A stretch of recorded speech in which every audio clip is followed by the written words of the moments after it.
மேசராசி அன்பினர்கள் அனைவருக்கும் வணக்கங்க. இன்றைக்கி நாம் நம்மளுடைய சேனலில் உங்களுக்கு கிரகங்களுடைய சேர்க்கையால் நிறைய பலன் கிடைக்க போகுது அப்படின்னு சொல்கிறாங்க. ஜோதிட ரீதியாக உங்களுக்கு கணிக்கப்பட்ட பலன்கள் என்ன? பல நாட்களாகவே நீங்கள் பொருளாதார ரீதியாக நிறைய விதமான விஷயங்களை இழந்துட்டு வந்திருப்பீங்க. அந்த இழப்புக்கு ஒரு ஈடு கட்டக்கூடிய வகையில் உங்களுக்கு நன்மைகள் கிடைக்குமா? பல ஆண்டுகளாக நீங்கள் ஒரு விஷயம் நினச்சிட்ருப்பீங்க, அது நடக்காமையே போயிட்டுருக்கும். அந்த விஷயம் நடக்குமா? பொருளாதாரம் நல்லா இருக்குமா? தொழில் நல்லா இருக்குமா? குழந்தைங்களுடைய படிப்பு நல்லா இருக்குமா? அப்படின்னு பல குழப்பத்திற்கு இந்த ஒரு வீடியோ உங்களுக்கு நல்ல தீர்வு கொடுக்கும். இந்த பதிவில் சொல்லக்கூடிய எல்லா விஷயமும் கண்டிப்பாக உங்களுக்கு பயன் தரக்கூடிய விஷயமாக தான் இருக்கும். அதனால் வீடியோவை ஸ்கிப் பண்ணாமல் தொடர்ச்சியாக பாருங்கள். மேலும் உங்களுடைய பொதுவான குணம் என்ன அப்படிங்கிறத பற்றி இந்த பதிவில் சொல்லுவேன். உங்கள் ராசி அதிபதி யார், நீங்கள் எந்த கடவுளை வணங்கணும், என்ன பரிகாரங்கள் பண்ணணும் அப்படிங்கிற ஒரு இன்டோ இந்த வீடியோ பதிவில் நான் சொல்ல போகிறேன். இந்த பதிவில் சொல்லக்கூடிய எல்லா விஷயமும் உங்களுக்கு கண்டிப்பாக ஒரு வகையில் நல்ல மாற்றத்தை தான் கொடுக்கும். அதனால் நம்பிக்கையோடு இந்த பதிவை பாருங்கள். மேலும் உங்களுக்கு பழனி ஆண்டவனை ரொம்ப ரொம்ப பிடிக்கும்னா அந்த வீடியோக்கு ஒரு லைக் பண்ணிவிட்டு நம்மளுடைய கமெண்ட் பாக்ஸில் பழனி ஆண்டவனுக்கு அரோகரா அப்படின்னு சொல்லி மறக்காமல் பதிவிடுங்க. ஸோ இப்போ வாங்க அடுத்தடுத்த காலகட்டம் இந்த மேசராசிக்கு எப்படி இருக்க போகுது அப்படின்றத பற்றி தெளிவாக பார்த்து தெரிஞ்சுக்கலாம். பொதுவாக மேசராசி யார், இவங்க ராசி அதிபதி யார், இவங்களுக்கு ஏற்ற கலர் என்ன, எந்த கடவுளை என்ன தேதி அதாவது என்ன கிழமைகளை வழிபாடு செய்யணும் அப்படிங்கிறத பார்க்கலாம். மேசராசி அவங்களுடைய அதிபதி வேறு யாரும் இல்லை, செவ்வாய் பகவான். உங்கள் ராசிக்கான இஷ்ட கடவுள் முருகப்பெருமான். அதே போல் உங்கள் ராசிக்கான உங்களுக்கு ஏற்ற நிறம் அப்படிங்கிறது சிவப்பு அப்படின்னு சொல்கிறாங்க. இடத்துக்கு நீங்கள் ஏதாவது போகிறீங்க, இந்த விஷயம் நம்மளுக்கு நல்லபடியாக முடியணும் அப்படின்னு நினைக்கிறீங்கன்னா உங்கள் கையில் ஒரு சின்ன சிகப்பு கலரில் கர்ச்சீஃப் சம்மந்தப்பட்ட ஏதோ ஒரு விஷயம் துணி வகையில் ஏதோ ஒன்று கையில் வச்சுக்கோங்க. கண்டிப்பாக உங்களுக்கு வெற்றியை கொடுக்கும். நீங்கள் என்ன நினச்சிட்டு போகிறீங்களோ அந்த காரியம் நடக்கும். அதே போல் உங்களுக்கு ராசி ரீதியாக முருகப்பெருமான் தான் ராசி கடவுளாக சொல்லப்படுது. அப்படிப்பட்ட முருகப்பெருமானுக்கு உகந்த நாள் அப்படின்னு கேட்டால் அது செவ்வாய்க்கிழமை தான். ஸோ செவ்வாய்க்கிழமை தோறும் முருகப்பெருமானுக்கு நெய் தீபம் ஏற்றி வழிபட்டு வந்தீங்கன்னா உங்கள் வாழ்க்கையில் நிறைய விதமான மேன்மையை பார்க்கலாம். இப்போ உங்களுக்கு அதாவது உங்கள் ராசி ரீதியாக என்ன மாதிரியான விஷயங்கள் நடக்கும் அப்படின்றத பார்த்துட்டோம். இப்போ உங்களுடைய குணாதிசயம் என்னங்கிறத சொல்கிறேன். மேச ராசி ஒரு அற்புதமான ராசி, ஏமாந்த ராசி. யார் என்ன சொன்னாலும் ஏமாந்துறாங்க. அந்த ஏமாந்த சோழகிரி அப்படின்னு சொல்கிறாங்கல்ல, அந்த பேர் பக்காவாக 10 பொருத்தமும் செட் ஆகக்கூடிய ஒரு ராசி தான் மேசராசி. எவ்வளோ தூரம் வேணாலும் இவங்களை நீங்கள் ஏமாற்றிக்கலாம், எல்லாத்துக்கும் ஏமாறுவாங்க. இவங்களை நம்ம ஏமாத்துறாங்கன்னு தெரிஞ்சும் ஏமாறக்கூடிய ஒரு ராசினா அது இந்த மேசராசி தான். ரொம்ப அப்பாவி, எல்லாத்துக்கும் அமைதியாக போவாங்க. ஆனால் எல்லாமே ஒரு எல்லைக்கு மீறி தான். இல்லைனா ரொம்ப கோவப்பட்டுட்டாங்கன்னா இவங்களுடைய மற்றொரு முகத்தை நீங்கள் பார்க்க வேண்டியதாக இருக்கும். அது இன்னும் உங்களுக்கு பார்க்கவே முடியாத அளவுக்கு தான் இருக்கும். ரொம்ப நல்லவங்க, மற்றவங்க நல்லா இருக்கணும், நம்மளை சுற்றி இருக்கவங்க ரொம்ப நல்லா இருக்கணும், நம்ம எப்படி போனால் என்ன அப்படின்னு யோசிக்கக்கூடிய தன்மை பெற்றவங்க. இவங்க எப்படி 12 ராசியில் முதல் ராசியாக வருவாங்களோ அதே போல் தாங்க எல்லா இடத்துலையும் முதல் இடத்துல இருக்கணும் அப்படின்னு ரொம்ப ரொம்ப ஆசைப்படுவாங்க. இதனாலேயே எல்லா விஷயத்தையும் தெரிஞ்சுக்குவாங்க. எதுலேயும் நம்ம பின்னாடி போயிடக்கூடாது அப்படிங்கிற எண்ணம் எப்போவுமே இவங்கக்கிட்ட இருக்கும். ஆனால் இது பொறாமையாக இருக்காது, ஆசையாக இருக்கும். 12 ராசியில் நம்ம எப்படி முதல் ராசியாக இருக்கோம், ஃபஸ்ட்டு வர ராசி நம்ம ராசி தான். அதே மாதிரி தான் எல்லாத்துலேயும் நம்ம முன்னாடி இருக்கணும், முதன்மையாக இருக்கணும் அப்படின்னு தான் ஆசைப்படுவாங்க. பொறாமை துளி கூட இவங்கக்கிட்ட இருக்காது. ஆனால் இவங்களை சுற்றி இருக்கவங்க இவங்களை ரொம்பவே மிஸ்யூஸ் பண்ணிக்குவாங்க. அவங்க தேவைக்கு பயன்படுத்திட்டு அதுக்கப்புறம் தனியாக விட்டுட்டு போயிடுவாங்க. இதை நினச்சி நிறையா நாள் அழுதுட்டு வந்தவங்க தான் இந்த மேசராசிக்காரங்க. இவங்களை பொறுத்த வரைக்கும் மனசில் எதையும் வச்சுக்க மாட்டாங்க, உடனே மற்றவங்கக்கிட்ட ஷேர் பண்ணிடுவாங்க. அவங்க ரொம்ப நாள் நீண்ட நாள் நண்பராக இருந்தாலும் சரி, புதுசாக 5 நிமிஷத்துக்கு முன்னாடி பார்த்த நபராக இருந்தாலும் சரி, இப்போ வரைக்கும் அவங்க வாழ்க்கையில் என்னென்ன மாதிரியான விஷயம், என்னென்ன மாதிரியான பிரச்சனைகள், என்னென்ன மாதிரியான மகிழ்ச்சி தரக்கூடிய சம்பவங்கள்லாம் நடந்திருக்கோ அதை எல்லாமே ஒப்பிச்சிருவாங்க. அந்தளவுக்கு மனசில் எதுவும் இருக்காத வெள்ளந்தி நபர்கள் இவங்க என்ன தான் நல்லவங்களாம் மற்றவங்களுக்கு பண்ணாலுமே சுற்றிக்கிறவங்க இவங்களை குளிப்பறிக்க தான் பார்ப்பாங்க. இவன் நல்லாவே வரக்கூடாது, இவனை அப்படியே ஆஃப் பண்ணிவிட்டு நம்ம முன்னாடி போயிடணும் அப்படின்னு நினச்சவங்க தான் ரொம்ப அதிகம். இதனாலேயே வாழ்க்கையில் சோர்வாக இருப்பாங்க. அதிகமாக இவங்க சோர்வாக இருக்கிறதுக்கு காரணமே இவங்களை சுற்றி இருக்கவங்க இவங்களை மோட்டிவேட்டே பண்ண மாட்டாங்க. ஆனால் இவங்க மற்றவங்களுக்கு மோட்டிவேட் பண்ணி அவங்கள முன்னாடி கொண்டு வர வைப்பாங்க. தான் கூட இருக்கிறவங்க கெட்டவங்கன்னு தெரிஞ்சுமே அவங்க கிட்ட எப்பயும் போல தான் பேசி பழகுவாங்க. அது மட்டும் இல்லாமல் இவங்க சுறுசுறுப்பாக இருக்கணும் அப்படின்னு ரொம்ப ஆசைப்படுவாங்க. கொஞ்சம் நேரம் கூட அமைதியாக இருக்க மாட்டாங்க. ஏதோ ஒரு வேலையை டமால் டுமால் போட்டு செஞ்சுக்கிட்டே தான் இருப்பாங்க. இவங்களுக்கு நீங்கள் ஒரு பனிஷ்மெண்ட் கொடுக்கணுன்னா கொஞ்சம் நேரம் சும்மா இரு, சும்மா உக்காரு அப்படின்னு சொன்னீங்கன்னா அதுதான் உலகிலேயே இவங்களுக்கு கொடுக்கப்பட்ட பெரிய ஒரு தண்டனையாக அவங்க சொல்லுவாங்க. அரை மணி நேரம் வேலைத்தை 10 நிமிஷத்தில் செஞ்சுட்டு உட்காந்துக்குவாங்க. அந்தளவுக்கு சுறுசுறுப்பாக இருப்பாங்க. வேகமாக எதாக இருந்தாலும் புரிஞ்சுக்குவாங்க. நம்ம கற்றுக்கிட்ட விஷயங்கள் எல்லாமே மற்றவங்களும் தெரிஞ்சுக்கணும் அப்படின்னு ரொம்ப ஆசைப்படுவாங்க. இவங்க எவ்வளவுக்கு எவ்வளோ மற்றவங்க முன்னாடி நல்லவங்களாக இருக்காங்களோ அவ்வளோக்கு அவ்வளோ இவங்களை சுற்றி இருக்கவங்க கெட்டவங்களாக தான் இருப்பாங்க. இவங்க மற்றவங்களுக்கு ஏதாவது உதவினா மற்றவங்க வந்து கேட்காமலே அவங்களுக்கு முன்னாடி நின்று போய் அவங்களுக்கு என்ன உதவியோ அதை கிளியராக செஞ்சு கொடுத்துட்டு வந்துடுவாங்க. அந்தளவுக்கு ரொம்ப நல்லவங்க. இப்படிப்பட்ட அன்பு நேயர்கள் கொஞ்ச நாளாகவே பல விதமான பிரச்சனையை பார்த்துட்டு வந்திருப்பீங்க. குடும்பத்தில் பிரச்சனை, பண பிரச்சனை, பெற்றோர் சம்மந்தப்பட்ட பிரச்சனை, மன வாழ்க்கையில் பிரச்சனை அப்படின்னு சொல்லிட்டு நிறைய பிரச்சனையை நீங்கள் பார்த்துட்டு வந்திருப்பீங்க. முக்கியமாக பொருளாதார விஷயத்தில் ரொம்ப அடிபட்டுட்டு வந்திருப்பீங்க. உங்களுக்கெல்லாம் இப்போ வரக்கூடிய காலகட்டங்கள், அதாவது அடுத்தடுத்து வரக்கூடிய காலகட்டங்கள்லாம் நல்லதாக இருக்குமா? ஜூலைக்கு அப்புறம் எப்படி இருக்கும்? இந்த ஜூலை மாதம் எப்படி இருக்கும்? கிரகநிலைகள் எங்கெங்கே சேர்ந்துருக்கு, இதனால் பலன் என்ன கிடைக்கும் அப்படின்றத தெளிவாக நான் உங்ககிட்ட ஷேர் பண்ணிக்க போகிறேன். அதனால் வீடியோவை ஸ்கிப் பண்ணாமல் தொடர்ச்சியாக பாருங்கள். இந்த பதிவை மேசராசிக்காரங்க பார்க்குறீங்கன்னா உங்கள் கேரக்டர்லாம் நான் கரெக்டாக சொல்லியிருந்தால் மறக்காமல் நம்மளுடைய கமெண்ட் பாக்ஸில் ஆமாங்கன்னு மட்டும் பதிவு பண்ணுங்கள். ஸோ வாங்க நம்ம வீடியோக்குள்ளே போகலாம். மேசராசிக்காரங்களை பொறுத்த வரைக்கும் அவங்க எப்படிப்பட்டவங்க அப்படின்னு பார்த்தீங்கன்னா ரொம்ப தைரியமான ஆளுங்க. எந்த விஷயமா இருந்தாலும் நேருக்கு நேராக ஒத்தி பார்க்கக்கூடிய நபர்கள் தான் மோஸ்ட்லி இவங்க இருப்பாங்க. இவங்களுக்கு இயல்பாகவே இந்த குணத்துலேயும் இருக்கும். ஆனால் இவங்களுக்கு கிரகங்களுடைய சேர்க்கையால் சில பல முக்கியமான விஷயங்கள்லாம் நடக்க போகுது அப்படின்னு சொல்கிறாங்க. குறிப்பாக சந்திர பகவான் வந்து உங்கள் ராசியில் சில சவால்களை உங்களுக்கு கொடுப்பாரு. சில இடத்துல அவங்களுடைய சஞ்சாரம் அமைவதால் உங்களுக்கு தேவையில்லாத இடத்துல கோபம் வரும். அதை எப்படி தடுக்கணும் அப்படின்னே தெரியாத வகையில் சண்டை சச்சரவுகள் வரும். இதனாலேயே நீங்கள் மனம் நொந்து போவீங்க. அதனால் அடுத்து வரக்கூடிய காலகட்டத்தில் நீங்கள் ரொம்ப கவனமாக இருங்க. எந்த விஷயமா இருந்தாலும் பக்குவமாக கையாளுங்க. யார் மேலேயும் எந்த கோபமும் படாதீங்க. சின்ன விஷயமா இருந்தாலும் யோசித்து பண்ணுங்கள். இல்லைனா பெரிய சிக்கல்கள் அப்படிங்கிறது உங்களுக்கு வரப்போகுது. அதனால் பார்த்து கவனமாக இருக்காங்க.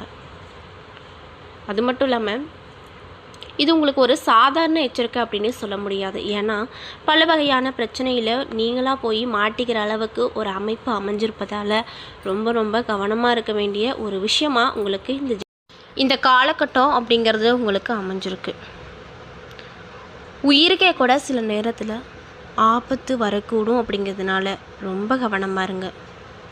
அது மட்டும் இல்லாமல் பண இழப்பு, மன உளைச்சல் அப்படின்னு வரிசையாக உங்களுக்கு நிறைய விதமான ப்ராப்ளம் வர தொடங்கும்.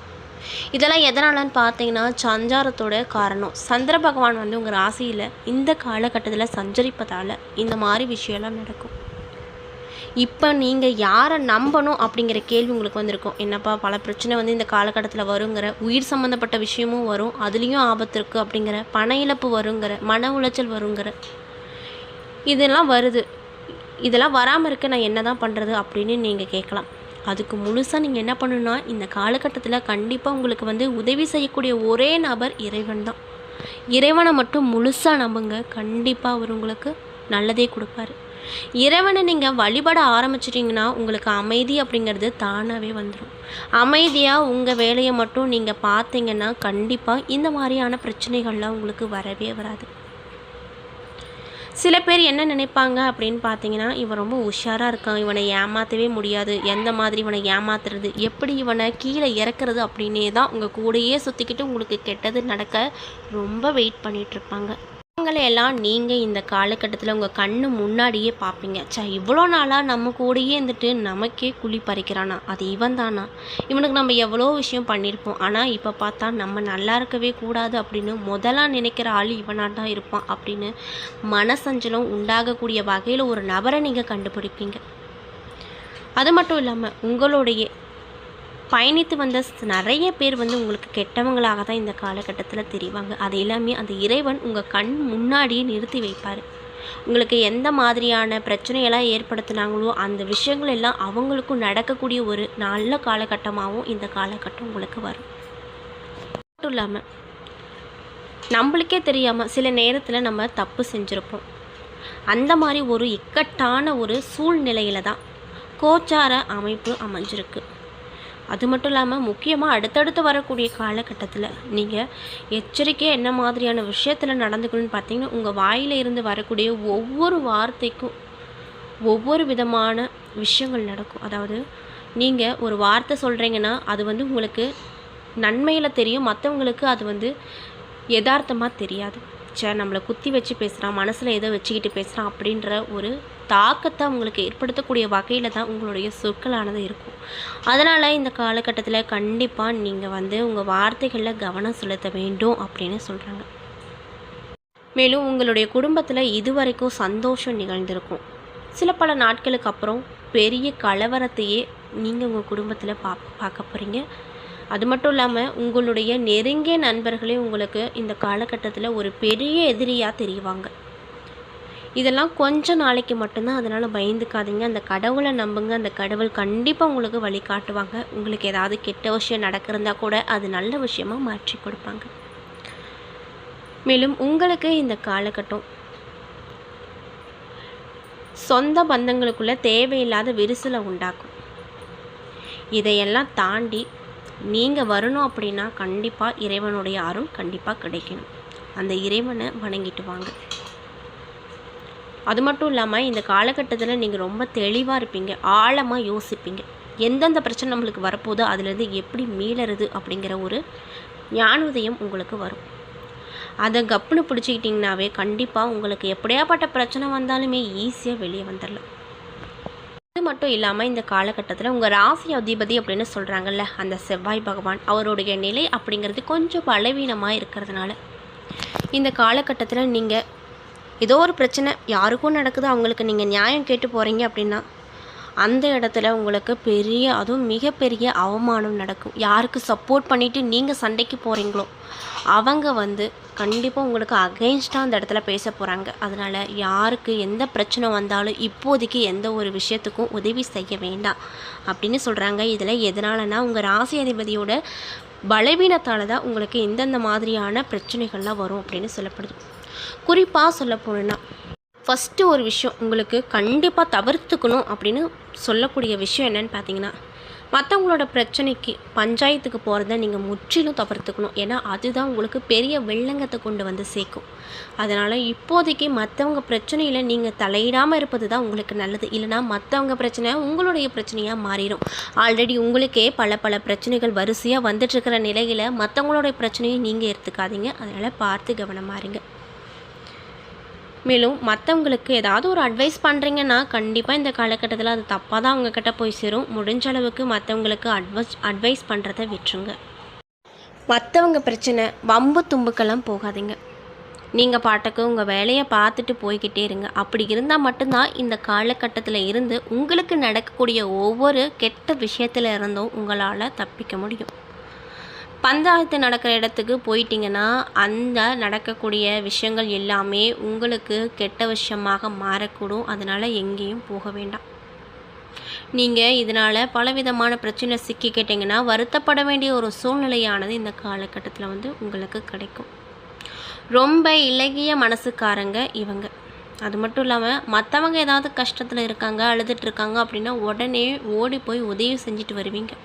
ஆனால் இந்த காலகட்டத்தில் அப்படி நீங்கள் ஓடி போய் யார் யாருக்கெல்லாம் உதவி செய்கிறீங்களோ அவங்கக்கிட்ட கெட்டது மட்டும்தான் உங்களுக்கு நடக்கும். நல்லது ஒரு விஷயமும் நடக்காது, நல்ல பேரும் கிடைக்காது. யாருக்காக நீங்கள் உதவி செய்கிறீங்களோ அவங்களே உங்களை நடு ஆற்றுல விட்டுருவாங்க. அதாவது மற்றவங்க பிரச்சனையில் நீங்கள் மாட்டிக்கிட்டீங்கன்னா கண்டிப்பாக உங்களுக்கு கெட்டது தான் நடக்கும் அப்படின்னு சொல்கிறாங்க.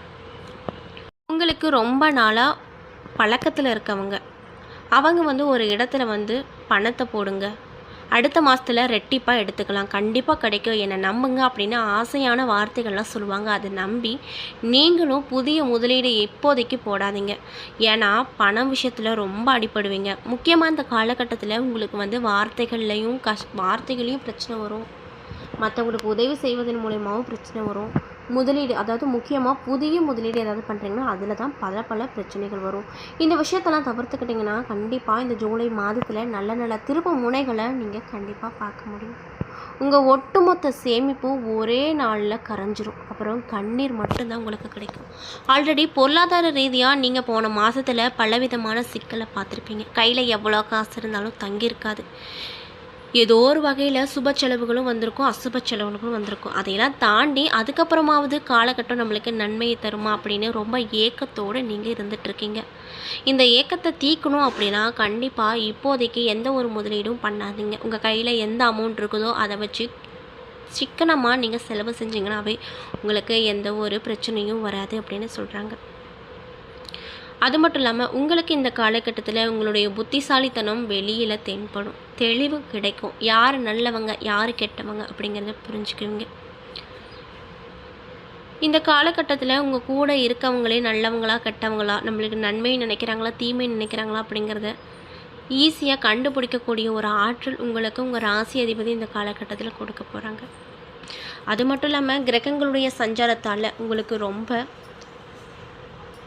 பலன்கள் கிடைக்காது, கம்மியான பலன்கள் தான் இருக்குது. மொத்தத்தில் இந்த கிரகங்களுடைய சஞ்சாரத்தின் படி ரொம்ப மோசமாக இருக்குது.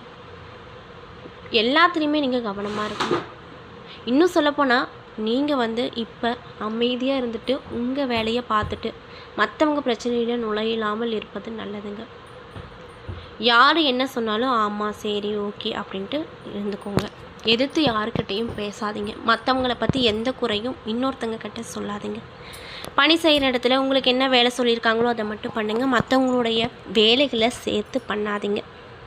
யாருக்கும் அட்வைஸ் கொடுக்காதீங்க, யாருக்கும் கடன் வாங்கி கொடுக்காதீங்க.